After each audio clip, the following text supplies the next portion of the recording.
Discentes. El agradecimiento al Instituto Magíster por tenerme en consideración para exponer uno de los delitos que se concurre con mayor frecuencia en nuestro país, ¿no? A raíz de la inseguridad ciudadana que existe hace buen tiempo, ¿no? En ese momento vamos a tratar de tener una conversación respecto al derecho a la vida, el cual parte todos los derechos, también el derecho a la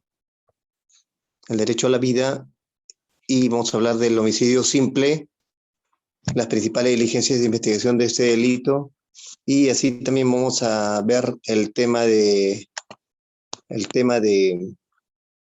en un segundo bloque de lo que es el delito de feminicidio, que vendría a ser considerando por muchos destacados ponentes como la otra pandemia, ¿no?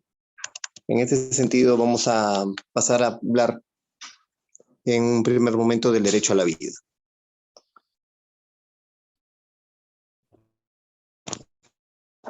A ver si por favor, me pueden habilitar las.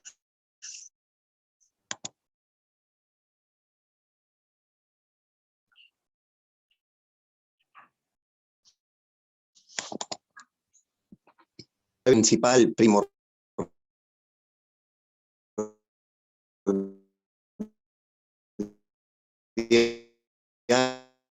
de todo ser humano, y es el presupuesto indispensable de todos los derechos. Se gozan y parten todos los demás derechos, los podemos hacer efectivos, los podemos garantizar. Sin el pleno respeto de este derecho, es imposible garantizar o gozar efectivamente de ninguno de los otros derechos humanos o libertades.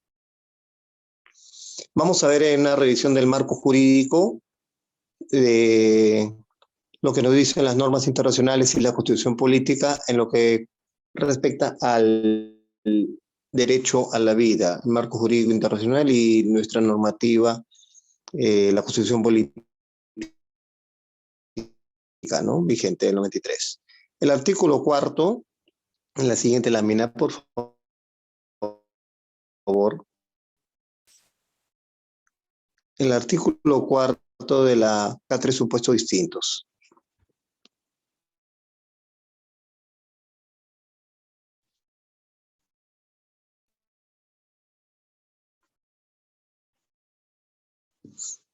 El primer, en general, desde el momento de la concepción, tema que hemos revisado cuando vemos el tema de personas, libre personas, ¿no?, en el Código Civil. Y 3, prohibición de la pena de muerte o limitación de la pena o máxima limitación de la pena capital. Así también tenemos lo que nos dice adelante la Declaración Americana de Derechos y Deberes del Hombre. En su artículo primero nos señala el derecho a la vida, a la libertad, a la seguridad e integridad de la persona. Nos señala que todo ser humano tiene derecho a la vida, a la libertad y a la seguridad de su persona. Tenemos también lo que base universal, ¿no?, de toda declaración, ¿no?, la Declaración Universal de los Derechos Humanos.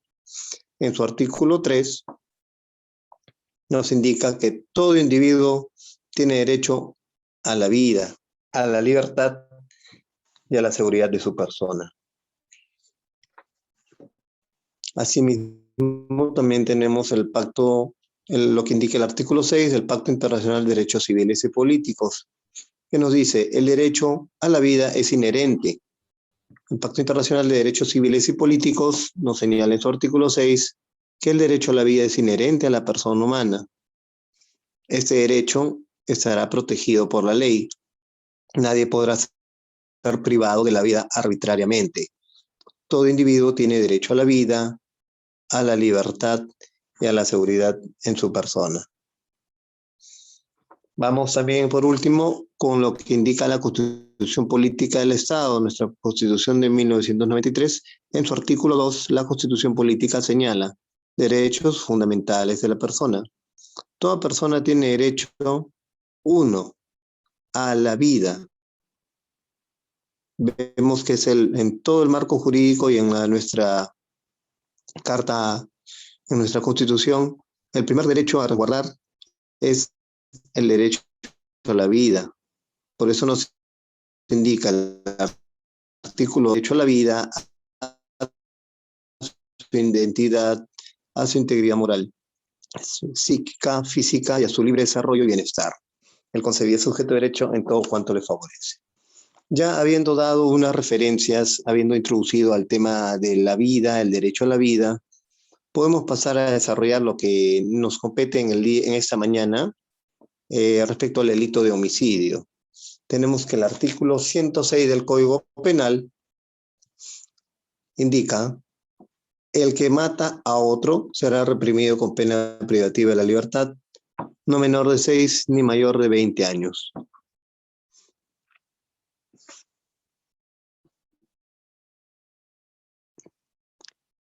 En lo que es el delito de homicidio simple, si nos ubicamos por favor en la lámina, delito de homicidio simple, lo que dice la Constitución, ahí estamos. Muy bien, gracias. Tenemos que el tipo penal regulado es en el artículo 106 del Código Penal, indica que el que mata a otro, el que mata a otro 6 ni mayor de 20 años. Vamos a describir en este caso la tipicidad objetiva, ¿no? ¿Qué dice el tipo penal? El que mata a otro. El verbo rector es único, el que matar. Entonces, ¿cuál sería la tipicidad objetiva? Quitar la vida, porque indica el articulado el que mata a otro en su tipo base, ¿no? El bien jurídico protegido. ¿Cuál vendría a ser el bien jurídico protegido? La vida humana.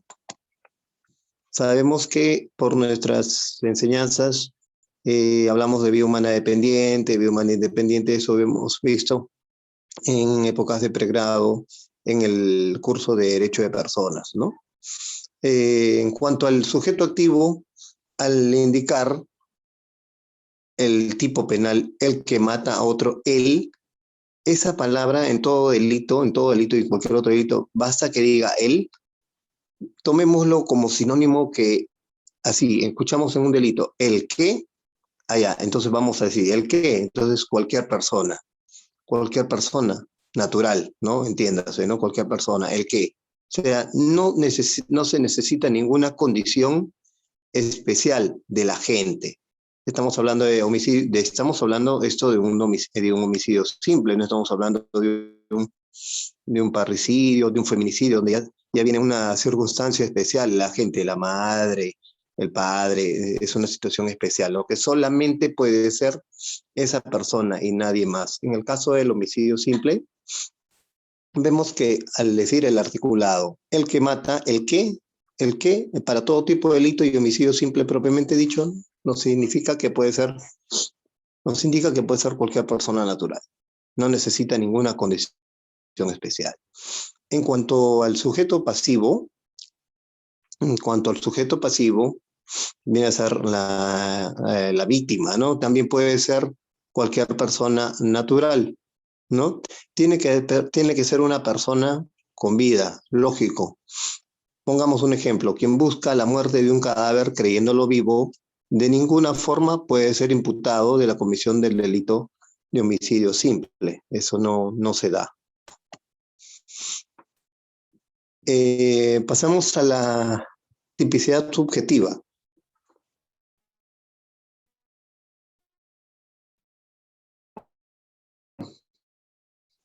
En cuanto a la tipicidad subjetiva,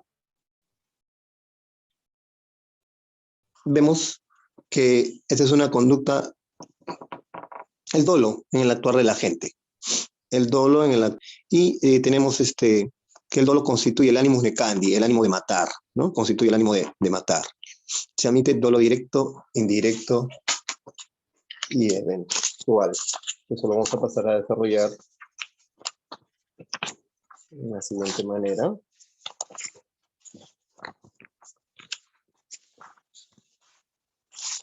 En el dolo directo sabemos que se producen consecuencias que son necesarias al resultado querido directamente. Además, el resultado deseado, el autor se representa en la generación de otro porque está inseparablemente unido al primero. Aquí es conocido como el ejemplo de la bomba, pongamos, ¿no? Que coloca para matar al jefe de Estado, resultado querido directamente, cuya explosión mata al mismo tiempo a los acompañantes.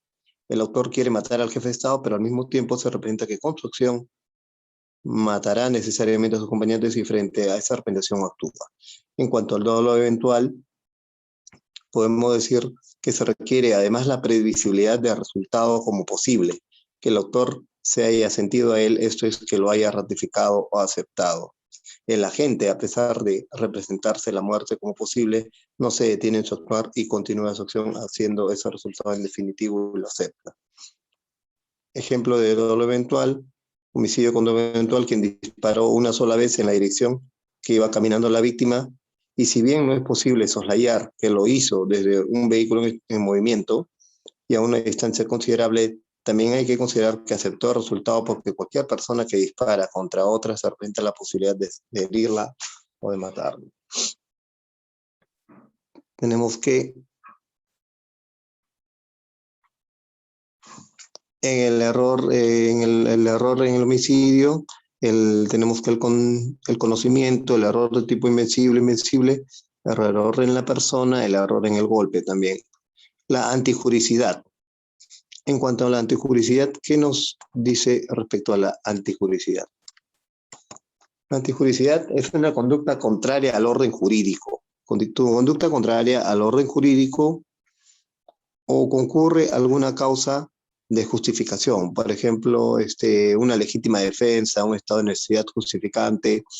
Tenemos, por ejemplo, hubo un caso hace tiempo de creo que un especialista en seguridad. Un especialista en seguridad estaba transitando por la calle y su novia, creo que está en la vía pública y ve que le están asaltando. Entonces, él como agente de seguridad y para repeler ese ataque actuando con una causa de justificación, en este caso la legítima defensa, agarra y dispara contra los atacantes, en este caso los asaltantes, ¿no? Y dando muerte a uno de ellos, ¿no? Ese es un ejemplo de actuar con legítima defensa, ¿no? En cuanto a la culpabilidad, tenemos que no concurre alguna causa o circunstancia que lo justifique. La conducta puede ser atribuida o imputable al sujeto activo. No es posible invocar el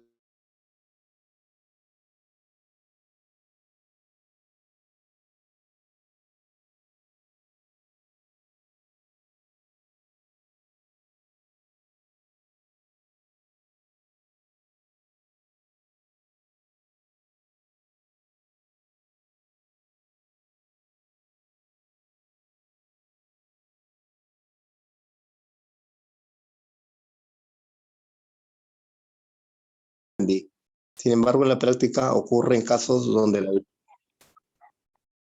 donde la diferenciación resulta casi imposible de realizar.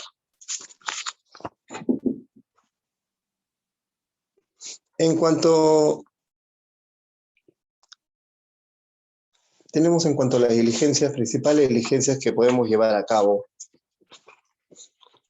para desentrañar e investigar estos delitos. Tenemos el acta de denuncia policial, la denuncia penal en el Ministerio Público, tomamos noticia de la noticia criminal, verificar la información, se realiza también el acta de intervención policial en flagrante delito,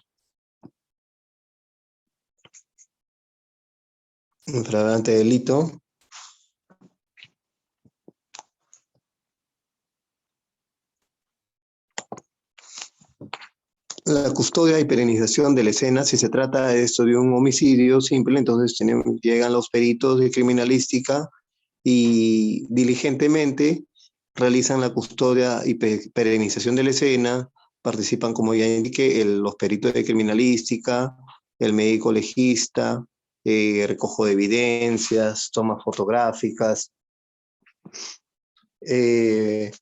individualizar las evidencias para el estudio científico es importante, y a los peritos de pesquisa a la hora de ingresar a la escena del crimen busca si hay elementos, ¿no? Elementos que puedan indicar nos indiquen que con estos se ha realizado o perpetrado el delito, ¿no? Practicar un dosaje etílico a la víctima, al imputado, recojo de sangre encontrada en la escena, para remitirlo al laboratorio para pericias de ADN.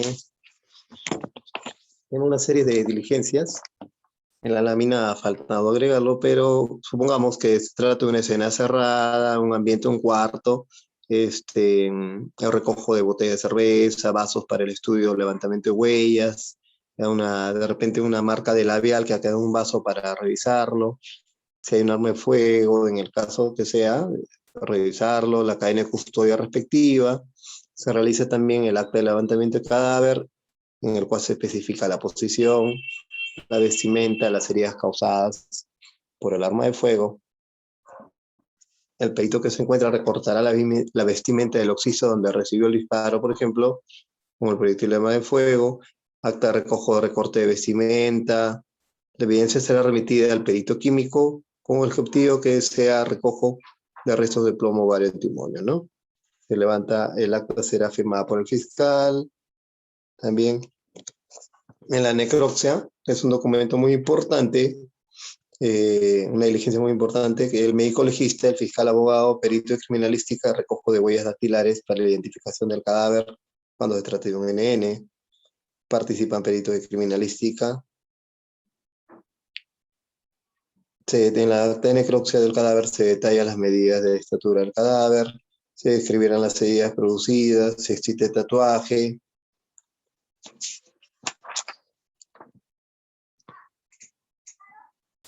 Pericias también balísticas, homologación balística, de ser el caso. La muestra de sangre que es remitida a los laboratorios, recojo de huellas de vehículo, de zapato, acta de registro de vehículo incriminado, en el caso que haya participado en un vehículo, que hayan trasladado, lo hayan dejado a alguien, como está sucediendo ahora último, ¿no? De estas mafias de prestamistas de otro país que cobran la vida por préstamos impagables de gota a gota, que es la modalidad gota a gota, que a las finales resultan impagables y se cobran con la vida de las personas, ¿no? Entonces, todo este tipo de diligencias, declaración de testigos, lógico, para ver si ha habido alguien presente en el momento de los hechos, alguna persona que haya estado observando la declaración de estos. También tenemos, si hay cámaras, presencia de cámaras, el recojo de las grabaciones que nos pueda determinar la participación, ¿no? De los sujetos, de si hubo vehículos, si hubo rondando previamente en la zona, alguna con tiempo, antes de realizar el ilícito, ¿no?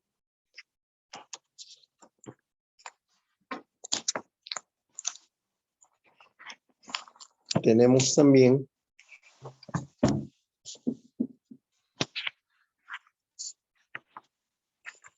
puede ser también materia de ese tipo de investigación, pedir el levantamiento de comunicaciones, de repente sufría amenazas esta persona, ¿no? De repente, últimas comunicaciones, vemos que en algunas circunstancias, vemos en la noticia que nos indican el familiar recibió una llamada telefónica, el familiar recibió una llamada telefónica, cuentan la familia del occiso, y dicen, lo citaron a tal lugar, a tal hora, salió de la casa y ya no regresó y fue encontrado muerto. Entonces, en este caso, es importante, muy importante el levantamiento de secreto de comunicaciones. Ese es en cuanto al delito de homicidio simple. En cuanto a, yendo a la parte del delito de feminicidio,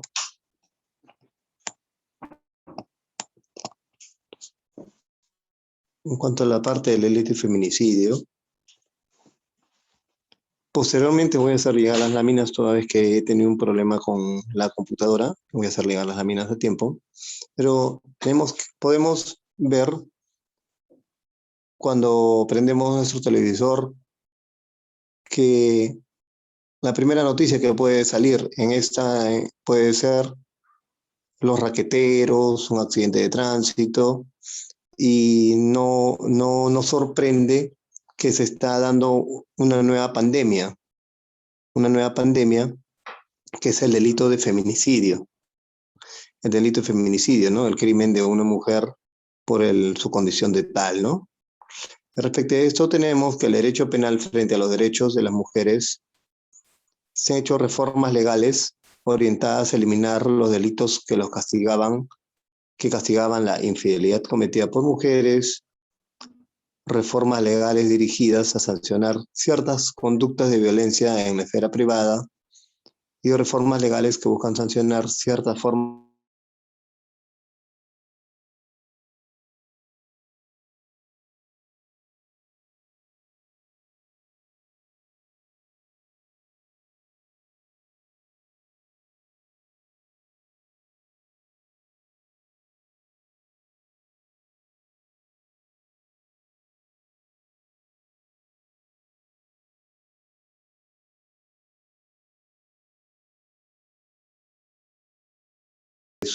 como el siguiente. La violencia contra la mujer constituye una violación a los derechos humanos.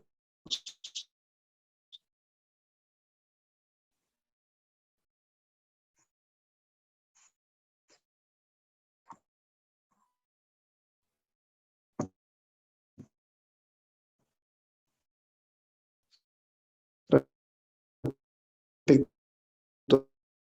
a ello, debemos indicar que el derecho de toda mujer libre de patrones estereotipadas. Y respecto a ello, hay estereotipos. La mujer no puede realizar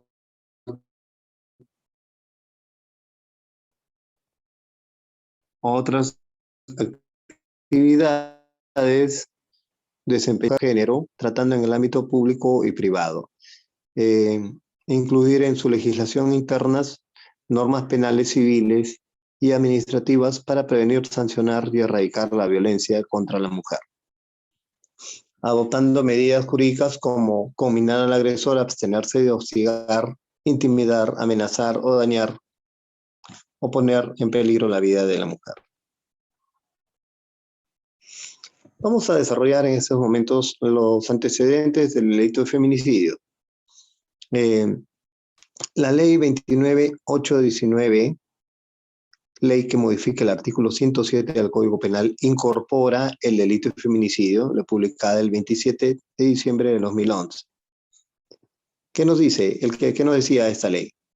El que a sabiendas mata a su ascendiente, descendiente, natural o adoptivo, o a quienes ha sido su cónyuge, su conviviente con quien esté sosteniendo o haya sostenido una relación análoga, si la víctima del delito descrito ha sido la cónyuge conviviente o del autor, o estuvo ligada a él por una relación análoga del delito, tendrá el nombre de feminicidio.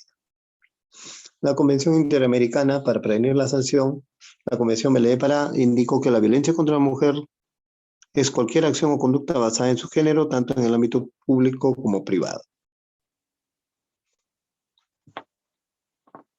El delito de feminicidio tiene como bien jurídico el sujeto activo. El sujeto activo viene a ser cualquier persona, porque el injusto, el verbo rector sería mata, el que mata, matar, y el sujeto pasivo siempre va a ser una mujer. Y un adicional por su condición de tal, es un delito doloso. ¿Qué nos referimos cuando indicamos por su condición de tal? Implica que el delito sanciona matar a una mujer por el hecho de serlo, realidad biológica, siempre que la muerte ocurre en los contextos descritos en el párrafo anterior. Este elemento es homologable a la misoginia o odio contra las mujeres, que es una frase que poco ayuda en la comprensión de la conducta típica de feminicidio.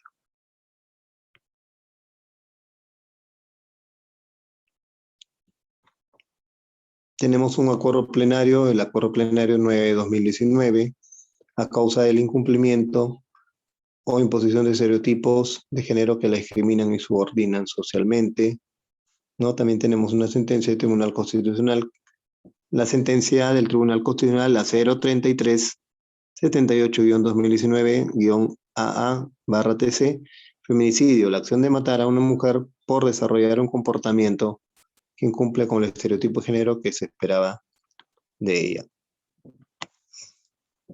Tenemos un caso muy conocido, que es el caso conocido como Campo Algodonero versus México, ¿no? Aquí la Convención Americana de Derechos Humanos tiene dos pilares, la Convención de Belén de Pará y la Convención sobre eliminación de toda forma de discriminación contra la mujer, que es el CEDAW, en sus siglas en inglés. Estos instrumentos complementan el Corpus Juris Internacional en materia de protección de la integridad de las mujeres. Los estereotipos de género son una preconcepción de atributos o características asumidas por las personas o roles que son o deben ser ejecutados por hombres y mujeres. El uso de ciertos estereotipos se pueden convertir en una causa de violencia de género en contra de la mujer, ¿no? ¿Cuáles son los estereotipos de género que podemos apreciar? La mujer es posesión del varón, que ha sido sí, que ha sido, quiere ser su pareja romántica. La mujer se encarga prioritariamente, otro estereotipo de género, es que se tiene por concepto que la mujer es encargada prioritariamente de las labores del hogar y el cuidado de los hijos. Se mantiene en el ámbito doméstico. Tenemos como otro estereotipo de género que la mujer funge como objeto para el placer sexual del varón. Así también la mujer debe ser recatada. Se tiene la idea que la mujer tiene recatada respecto a su sexualidad. La mujer debe ser femenina, debe ser sumisa. La mujer funge como objeto para el placer sexual del varón o de otro tipo. La mujer es posesión y mantiene la honra del grupo al que pertenece.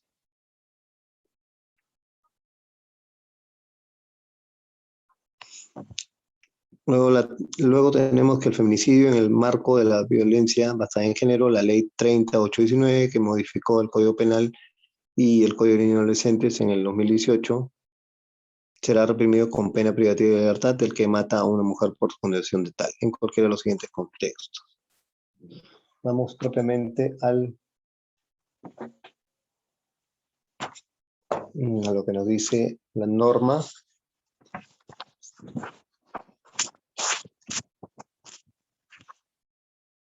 En cuanto al feminicidio, será reprimido con pena privativa de la libertad.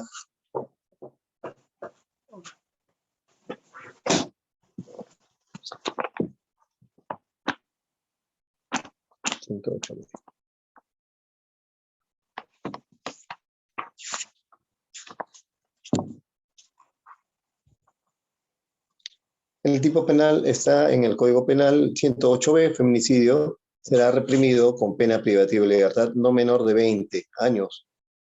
El que mata a una mujer con su condición de tal en cualquiera de los siguientes contextos: violencia familiar, coacción, hostigamiento o acoso sexual, abuso de poder, confianza o de cualquier otra posición o relación que le confiera autoridad, cualquier forma de discriminación contra la mujer, independientemente que exista o haya existido, independientemente de que exista o haya existido una relación conyugal o de convivencia con el agente. Tenemos también agravantes, circunstancias agravantes. Tenemos, están señaladas en el segundo párrafo del artículo 108b, en cual indican la pena privativa de libertad será no menor de 30 años, no menor de 30 años, cuando concurra cualquiera de las siguientes circunstancias agravantes. Circunstancias agravantes serían si la víctima era menor de edad o adulta mayor, si la víctima se encontraba en estado de gestación, si la víctima se encontraba bajo cuidado o responsabilidad del agente, si la víctima fue sometida previamente a violación sexual o actos de mutilación. Si al momento de cometerse el delito, la víctima tiene cualquier tipo de discapacidad, si la víctima fue sometida para fines de trata de personas a cualquier tipo de explotación sexual, cuando hayan concurrido cualquiera de las circunstancias agravantes en el artículo 108. El artículo 108 nos remite al homicidio calificado. Al homicidio calificado ya puede ser el mismo que reviste ciertos agravantes que se da por ferocidad, codicia, lucro o por placer, facilitar o contra otro delito, con gran crueldad o alevosía, por fuga, explosión o cualquier otro medio capaz de poner en peligro la vida o salud de otras personas. Si la gente se ha encontrado, si en el momento de cometerse el delito estuviera presente cualquier niña, niño o adolescente, también si el agente actúa en estado de ebriedad con presencia de alcohol, con un porcentaje de 0,20 mayor a 0,25 gramos por litro, o bajo efectos de drogas, estupefacientes, tóxicas, sustancias psicotrópicas o sintéticas. También tenemos un agravante que ya es más una pena mayor, ¿no? Que es la pena de cadena perpetua, cuando concurren dos o más circunstancias agravantes. En todas las circunstancias previstas en el presente artículo se impondrá la pena de inhabilitación conforme a los numerales 5 y 11 del artículo 36 del presente código y los artículos 75 y 77 del Código de Niños y Adolescentes.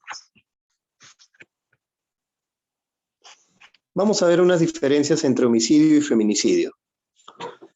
Tenemos que en el homicidio, el bien jurídico es único, la vida. En el feminicidio, la diferencia es la siguiente, el bien jurídico es pluriofensivo. Entonces, concurren dos bienes jurídicos que se afectan, la vida y la igualdad material. En el homicidio, tenemos que el tiempo instantáneo se configura cuando muere la víctima. En cuanto al feminicidio, el tiempo es complejo, se configura ante la imposición de estereotipos y el quebrantamiento de estos. En el homicidio, otra diferencia, la víctima puede ser cualquier persona, como lo habíamos dicho. En cuanto al delito de feminicidio, la víctima siempre va a ser una mujer.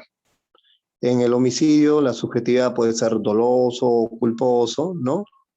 En el feminicidio es netamente doloso. Nos indica también, para acreditar el dolo, lo que señala el Código Plenario número 1/2016, el cual señala en su considerando 46 que el feminicidio es un delito doloso. El contexto presente, el dolo consiste en el conocimiento actual de la conducta desplegada por el sujeto activo, era idónea para producir la muerte de la mujer, produciendo un riesgo relevante en la víctima de esta y se concretó en su muerte. No se trata de un conocimiento certero de que produciría resultado muerte. Es suficiente que la gente se haya representado como probable resultado, por ende, el feminicidio puede ser cometido por dolo directo o dolo eventual. Su fundamento jurídico 47 nos señala ahora bien la prueba del dolo en el feminicidio para distinguirlo de las lesiones graves o leves de la vía de hecho o incluso de lesiones con subsecuente muerte es una labor compleja. Hurgar en la mente del sujeto activo los alcances de su plan criminal objetivos para dilucidar la verdadera intencionalidad del sujeto activo. Debe considerarse como criterios, por ejemplo, la intensidad del ataque, el medio empleado, la vulnerabilidad de la víctima, el lugar donde se produjo las lesiones, indicios de móvil, el tiempo que medió entre el ataque a la mujer y su muerte.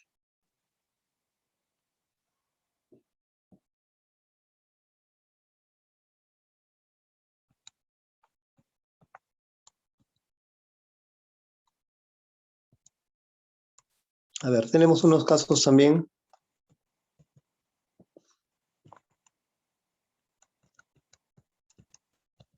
En el caso de Ivy Ágreda, recordamos ese caso, el expediente 02751-2018, es así, nos dice, es así que el plus del injusto el feminicidio permite afirmar que el reproche del tipo penal no descansa solamente en la producción de una muerte, sino sobre todo en aquella que se produzca en el marco de una situación de discriminación estructural contra las mujeres. Por ello, se ha sostenido que este crimen retroalimenta un conjunto de estereotipos de género que subordinan a las mujeres y que por lo tanto afianzan y mantiene vigente una estructura discriminatoria de la sociedad. Por su condición de tal, significa que el delito sanciona la muerte de las mujeres en el marco de una situación de quebrantamiento o imposición de estereotipos de género, lo mismo que se subordinan a las mujeres en la sociedad. Se señala que en una oportunidad que le compró a la agraviada un teléfono celular porque a ella le habían robado el suyo. También señala que él la matriculó en el gimnasio, pero ella solo asistió a dicho gimnasio unas 5 veces. Luego refiere una vez la forma como sucedieron los hechos el 24 de 2018, refiriendo que él sentía que ella se aprovechaba de él. Su argumento que indicó fue que sentía que se aprovechaba de él, pues cuando la agraviada necesitaba algo lo llamaba, él siempre estuvo atento a lo que ella necesitara, incluso cuando le volvieron a robar el celular, él le volvió a comprar otro. Además le compró zapatillas, le pagó la matrícula del gimnasio, le compró una mochila, dándole mucha cólera que ella una semana antes de los hechos le reclamara que la estaba siguiendo, pues él se endeudaba por darle cosas que ella necesitaba. Refiere el acusado que su frustración contra la agraviada se desató porque ella lo insultó, no le llamó para disculparse, no tenía respeto hacia él, refería cólera, lo tenía cegado, pues la agraviada siempre se halagaba, ella se creía superior y sacaba provecho de su apariencia. El médico legista en este caso de Ivy Agreda nos refiere que un paciente que tiene un gran exceso de quemaduras no tiene defensas y se encuentra expuesto al medio ambiente. Asimismo, a la pregunta formulada por la defensa manifestó el hecho de haber apagado el fuego en la agraviada con un extintor no significaba que podría agudizar las lesiones presentadas. En el presente caso, en el informe pericial en necropsia, médico legal número 001798-2018,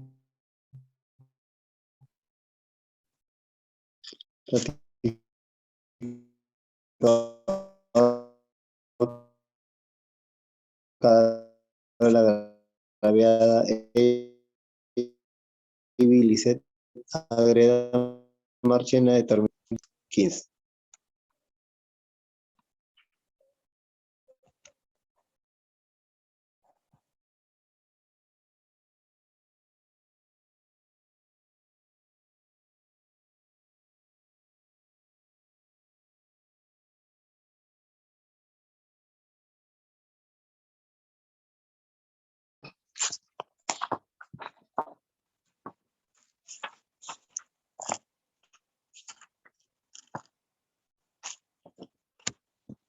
Ya hemos indicado el tipo, la tipicidad objetiva.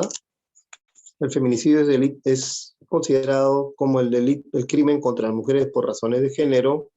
Los autores de estos crímenes tampoco tienen calidades específicas. Pueden ser personas con quienes la víctima mantiene un vínculo afectivo, amical o social, como ejemplo familiares, parejas, enamorados, novios. También pueden ser personas conocidas, vecinos, compañeros de trabajo y de estudio. Asimismo, los homicidios pueden ser realizados de manera individual o colectiva.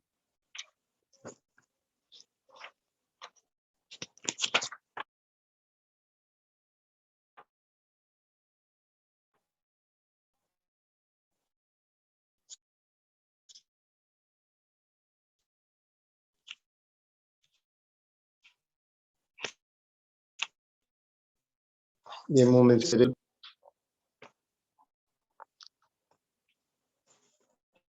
también el sujeto activo, ya lo hemos indicado, el que se debe concluir sin mayores objeciones que se trata de un delito común o de dominio, es decir, cualquier puede ser autor de este grave delito, aun cuando sus orígenes se entienda como solo podría ser de un varón.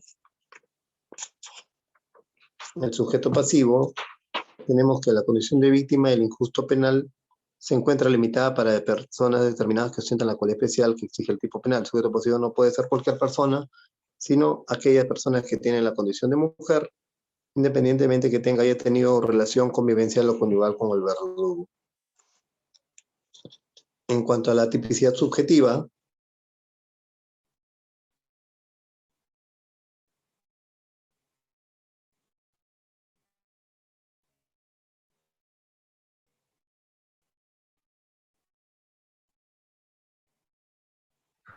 se llega a la conclusión del delito de feminicidio. Analizar el segundo elemento a nivel denominado antijuricidad, es decir, determina si en su caso concurre alguna causa de justificación de las previstas y sancionadas en el artículo 20. De este modo, el operador jurídico analizará si el feminicidio concreto concurre alguna causa de legítima defensa o el estado de necesidad justificante. Si se concluye que en el feminicidio concurre en alguna de las causas de justificación, como puede ser una legítima defensa, la conducta será típica, pero no antijurídica. Aparece cuando el supuesto homicida, por esquivar los golpes del martillo que viene recibiendo, empuja a su cónyuge agresora, quien rueda por las escaleras de la vivienda y como consecuencia de los golpes en el cerebro muere instantáneamente. De acreditarse alguna causa de justificación, sería relevante pasar a analizar el tercer elemento conocido como la culpabilidad. En cuanto a la culpabilidad, tenemos que después de analizar la conducta típica de feminicidio se llega a la conclusión que no concurre alguna causa o circunstancia que lo justifique frente al ordenamiento jurídico. El operador jurídico inmediatamente entrará a determinar si aquella conducta homicida puede ser atribuido o imputable personalmente al autor. En consecuencia, analizará si la persona a quien se le atribuye la conducta típica y antijurídica es imputable penalmente, es decir, goza de capacidad penal para responder por su acto feminicida.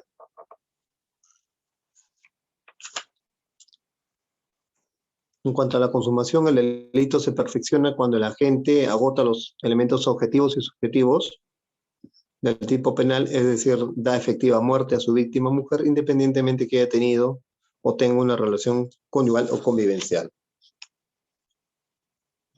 En cuanto a la tentativa, al tratarse del feminicidio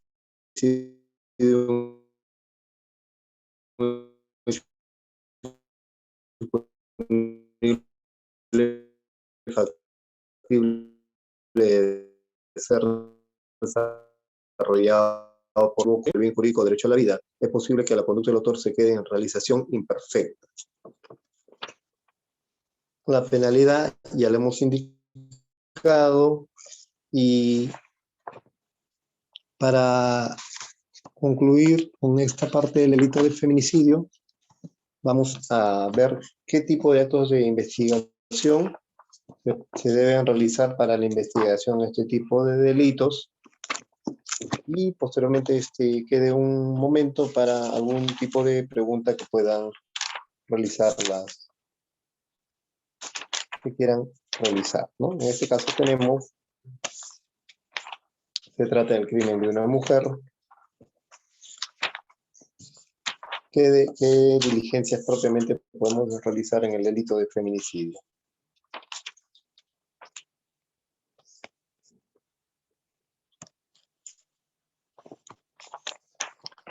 A ver, ¿qué técnica de investigación tenemos para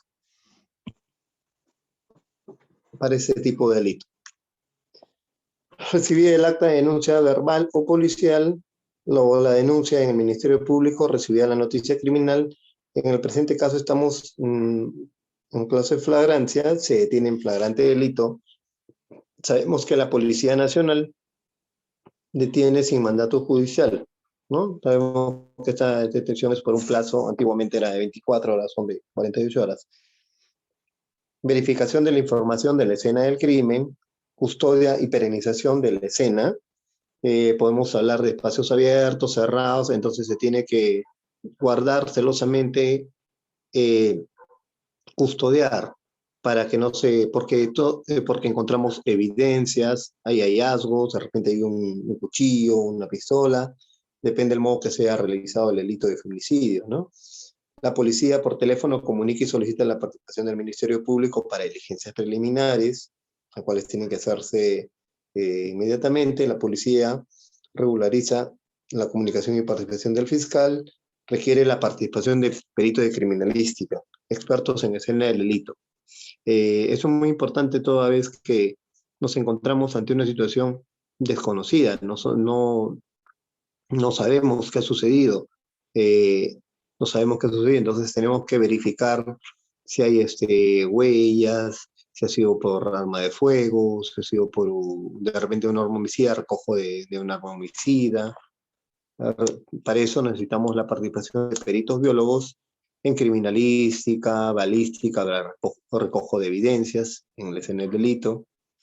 Participa un médico legista, se realizan tomas fotográficas en la escena del crimen, al cadáver, se realizan tomas fotográficas al cadáver, fotografías de chamuscamiento, tatuajes ocasionados por disparos, ¿no? En el caso de PAF, ¿no? Producto de arma de fuego, en el cuerpo de la víctima, individualizar las evidencias, de repente un cuchillo, de repente ha sido envenenada esta persona, ¿no? De repente se ha producido una situación así, ¿no?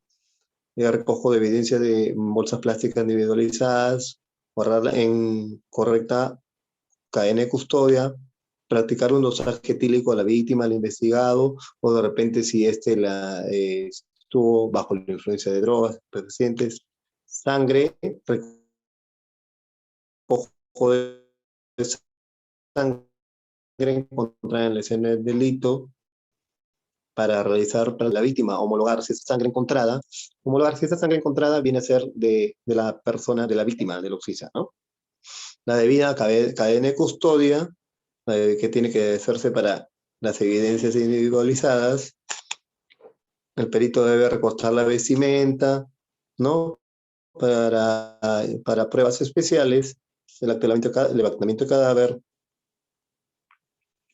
la necropsia para determinar contundentemente cuál ha sido la, la causa de la muerte. Ahí van a revisar todas las cavidades, ¿no? Cuerpo, todo un análisis, cabeza, estómago, pulmones, todo el cuerpo lo revisan, ¿no? Para ver si encuentran de repente veneno, si encuentran algo, alguna sustancia, ¿no?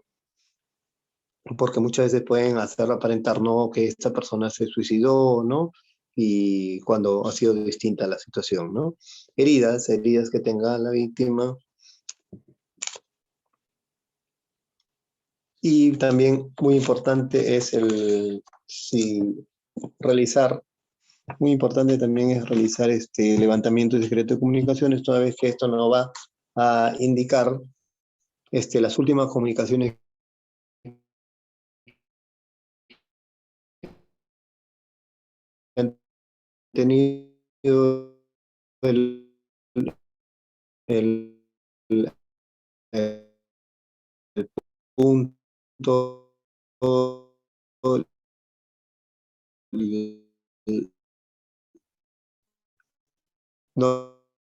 donde se han realizado. ¿Qué podemos verificar ahí? Podemos verificar si hay pasajes de violencia, si hay sucesos anteriores de violencia que le han indicado, por ejemplo, si no realizas tal conducta te voy a matar, amenazas, algunos pasajes de violencia psicológica, violencia física,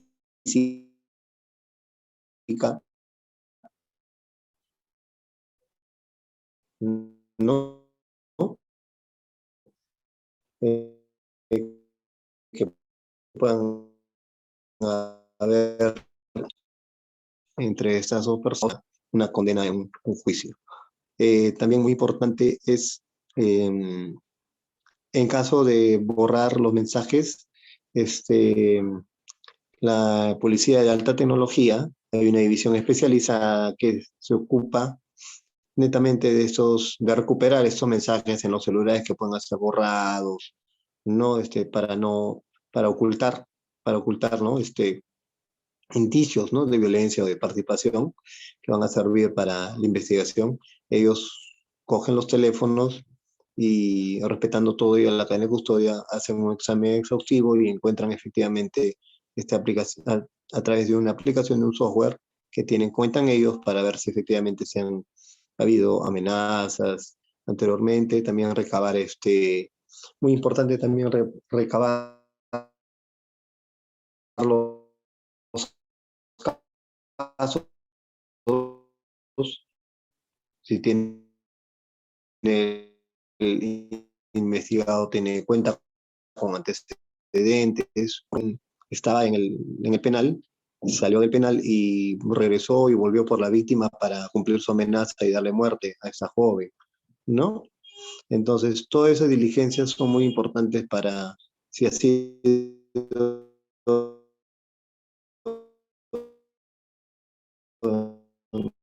en un vehículo, si se ha encontrado mancha de sangre, ¿no?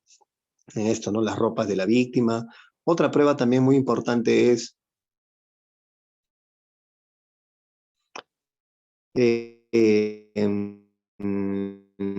llamamos la prueba de desarrollo unguial. La prueba de desarrollo unguial es que al momento de arañones en la víctima,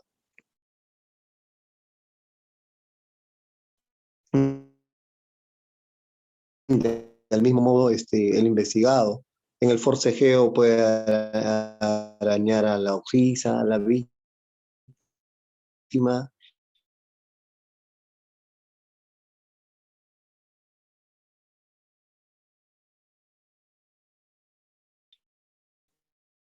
y viceversa, para homologar si hay ADN,